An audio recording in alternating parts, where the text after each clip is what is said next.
சமஸ்கிருத பாஷை. இந்த தமிழ் தேசத்தில் வெள்ளைக்காரர் காலத்திலும் இருந்து வந்த சமஸ்கிருத படிப்பை வெட்டி குழி தோண்டி புதைக்க எத்தனை உண்டோ அத்தனையும் செய்கிறார்கள். இந்த பெரிய தேசத்தின் நாகரிகத்திற்கும் வாய்ப்பேச்சில் மட்டுமே முழங்கி கொண்டு இருக்கிற ஒருமைப்பாட்டுக்கும் முதுகெலும்பாக இருந்த அத்தனை பாஷையும் ஜனங்களுக்கு கிடைப்பதற்கில்லாமல் வஞ்சனை ஆகிவிட்டது. மத துவேஷமும் இதற்கு ஒரு காரணமாக அமைந்துவிட்டது. சமஸ்கிருத மத புத்தகங்கள் மட்டும் இருக்கின்ற பாஷை அல்ல, மத சம்பந்தம் என்று சொல்ல முடியாத அநேக தத்துவ புத்தகங்களும் அந்த பாஷையில் இருக்கின்றன.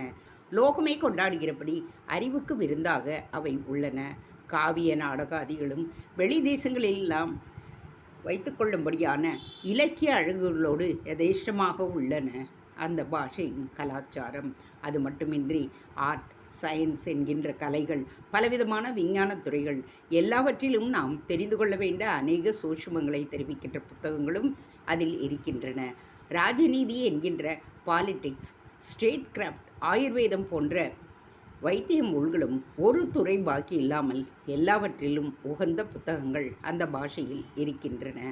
அதுபோல் குறிப்பிட்ட ஜாதி பாஷை கிடையாது. அது காஷ்மீரிலிருந்து கன்னியாகுமரி வரை எல்லா ஜாதி படைப்பாளிகளுக்குமே அது பாஷையாக இருந்ததனால் இந்த பரந்த உபகண்டத்தையே அறிவு ரீதியில் அது ஒற்றுமைப்படுத்தி நிஜமான ஒருமைப்பாட்டை உண்டாக்கி இருந்தது. விவேகானந்தர் எங்களைப் போல் 10ஆம் பசலியாக சாஸ்திர குடிக்கைகளோடு சேர்க்காமல் புரட்சி கருத்தும் முன்னேற்ற மனப்பான்மையும் கொண்ட ஒருவராக அவரை புரட்சியாளர்கள் போற்றுகின்றார்கள். அவருக்கு புத்தரிடமும் புத்த மதத்திடமும் அபிமானம் உண்டு.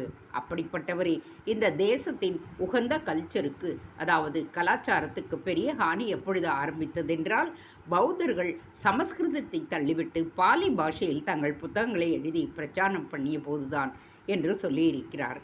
அப்படிப்பட்ட ஒரு மகா பெரிய குல தனத்தை நம்முடைய தமிழ் ஜனங்களுக்கு இல்லாமல் பண்ணிய விபரீதத்துக்கு விமோசனம் உண்டா என்பது நமக்கு விசாரமாக இருக்கின்றது.